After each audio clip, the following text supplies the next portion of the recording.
ভাই আশেপাশে অনেক মুরগির বাচ্চা দেখতে পাচ্ছি, এগুলোর বয়স কতদিন? এগুলোর বয়স হচ্ছে আজকে 1 মাস 2 দিন বয়স ওদের।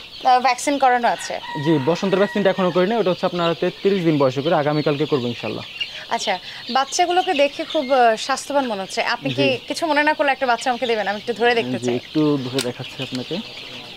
খুব চঞ্চল তারা জি, এবং খুব বেশ চঞ্চল। লাফালাফি করছে, আপনি কি ধরতে পারছেন? হ্যাঁ, একটা ধরতে পারছি, আপনার খুব অ্যাক্টিভ আর কি বাহ। বাচ্চাগুলো। আচ্ছা, দেখুন প্রিয় দর্শক, কতটা একদম সুন্দর এবং কোমল, একেবারেই পালকের যে উজ্জ্বলতা, এই পালকের উজ্জ্বলতা দেখেই আসলে বোঝা যাবে যে কতটা সুস্বাস্থ্যের অধিকারী এই বাচ্চাটা, কতটা স্বাস্থ্যবান। ভাইয়া, আমি যদি ছোট বাচ্চার কথা বলি, তাহলে ছোট বাচ্চা আপনাদের লালন পালন করতে কত খরচ হয়? আপনার খরচের হিসাবটা দেখা যায় এক একটা বাচ্চা আপনার 100 টাকা 120 টাকার মতো উৎপাদন খরচ চলে যায় 1 মাস 5 দিন পর্যন্ত হ্যাচিং ভ্যাকসিন। করছেন আপনারা যখন মেশিনের যে মধ্যে একদম দিয়ে? ডিম থেকে শুরু করে আপনার এটা হচ্ছে আপনার ইয়া পর্যন্ত আর কি, 1 মাস 5 দিন পর্যন্ত। জি, মানে এই পর্যন্ত আসতে আপনার যে খরচটা হচ্ছে, জি, তারপরে এইটাকে আপনি কতদিন পর্যন্ত, মানে কতদিন সময় লাগে? আমরা যদি দেশি মুরগির কথা বলি, তাহলে একটা দেশি মুরগি ডিম পাড়া অবস্থায় যেতে বা এটাকে খাওয়ার উপযোগী হতে কতদিন সময় লাগে? খাওয়ার উপযোগী বলতে আপনার 3.5 থেকে 4 মাসে বাজারজাতকরণ করতে পারে এটা মানে মাংসের জন্য। আরো 2-3 মাস ওকে আপনার জি, পালতে হবে। একটা মুরগি আপনার ডিমে যেতে গড় হিসাব হচ্ছে আপনার 6 মাস। 5 মাস থেকে ডিম আসা শুরু হয়, 6 মাসে পরিপূর্ণ ডিমে চলে আসে। তো বাট বাজারজাতকরণ মাংসের জন্য আপনার 4 মাসে ফিট ছাড়া, কারণ দেশি মুরগি যদি আপনি ফিট খাওয়ান তাহলে হচ্ছে ওইটা আপনার মাংসের টেস্টটা ওইরকম দেশীয়ভাবে থাকে না, ওইরকম একটা টেস্ট পাওয়া যায় না। হচ্ছে ফিট ছাড়া আপনার 4 মাসে এটা বাজারজাত করবেন প্রাকৃতিক খাদ্যে।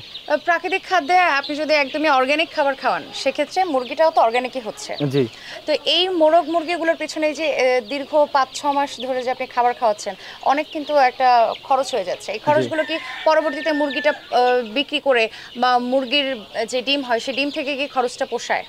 জি, খরচটা অবশ্যই। উঠে আসে? অবশ্যই আপনার একটা মুরগি হচ্ছে আমি যদি 3.5 থেকে 4 মাসে বাজারজাতকরণ করি, তাহলে হচ্ছে পার মুরগিতে হচ্ছে আমার সব খরচ বাদ দিয়েও মাংসের জন্য যদি বিক্রি করি 100 টাকা অ্যাভেলেবেল থাকে পার মুরগিতে, প্রফিট আর কি যেটা। কত করে পিস বিক্রি করেন? 1 মাস 5 দিন যেটা বিক্রি করে হচ্ছে ভ্যাকসিন কমপ্লিট করে। মানে এই যে আমার হাতে হ্যাঁ, জি। যেটা আছে এটাই? এরকম একটা বাচ্চা হচ্ছে আমাদের স্থানীয় যে খোলা বাজার আছে ওইখানে নিয়ে গেলে 150 টাকা বিক্রি করা যায় available. Per piece? Per piece available বিক্রি করা যায় 150 টাকা খোলা বাজারে নিয়ে গেলে। তো আপনার কাছে থেকে যদি, যেহেতু আপনার প্রত্যেকটি মোরগ মুরগির বাচ্চাই হচ্ছে, যে বাচ্চাগুলো আমরা এখানে দেখতে পাচ্ছি সবগুলোই দেশি মুরগির জি। বাচ্চা, তো কেউ যদি আপনার কাছে থেকে নিতে চায় সেক্ষেত্রে কি করবে? আমার কাছ থেকে নিতে হলে আমার সাথে যোগাযোগ করবে। অবশ্যই দেখা যায় আগে থেকে বইলা রাখতে হয়, অনেক সময় দেখা যায় আপনার বাচ্চা বুকিং হয়ে যায় বা বাজারে বিক্রি করে দেয়। অবশ্যই আগে থেকে বলে আমার সাথে যোগাযোগ করে তারপর ওই আমার কাছ থেকে নিতে পারবো। আর নেওয়ার পরে ওদেরকে আমার একটা রিকোয়েস্ট থাকবে যেন নেওয়ার পর আমার সাথে যোগাযোগ করে, তাহলে আমার অভিজ্ঞতার ভিত্তিতে ওদের সলিউশন দিয়ে দিব। অনেকেই মনে করে থাকে যে দেশি মোরগ মুরগির খামার করে বেশি লাভ হয় না। আপনার ক্ষেত্রে কি হয়েছে? আপনার ক্ষেত্রে কি লাভ হয়েছে জি, বা আমি আপনি কি মূলত লাভ করতে পারছেন? আমার খামারের জার্নিটা হচ্ছে প্রায় 7 বছর। 7 বছর? জি, প্রথমে আপনার 2 বছর বলা যায় আমি বিনা লাভে এটা চালনা করছি, কারণ আমি নিজে হচ্ছে প্রতারণা শিকার হয়েছি। আমি পালন করছি বাজারে, বিনিয়োগ করতে হয়েছে? বিনিয়োগ করছি, আবার হচ্ছে বাজারে নিয়ে গেছি, পাইকাররা বলে যে দেশি না, মুরগির কালার সুন্দর রাখতে পারি নাই, মুরগি উস্কো উস্কো হচ্ছে, পশম ঝরে গেছে। বাজারে নিয়ে গেলে পাইকাররা দেশি না, যেটা মুরগি 500 টাকা ওই মুরগির 300 টাকা বিক্রি করে আসতে হয়েছে, লস হয়েছে? লস হয়েছে। তো এই জন্য সবার আগে হচ্ছে মুরগির কালার সুন্দর রাখতে হবে। বাজারে নিয়ে গেছেন, সবার আগে আপনি মুরগির কালার দেখবেন, মুরগির কালার সুন্দর থাকে তাহলে আপনার মুরগিটা পরবর্তীতে বিক্রি হবে। আর যদি কালার মুরগিটা আর পছন্দ না হয়, আমি নিজেও বাজারে গেলে আমার যদি একটা মুরগির কালার পছন্দ না, আমি মুরগিটা কিনবো না।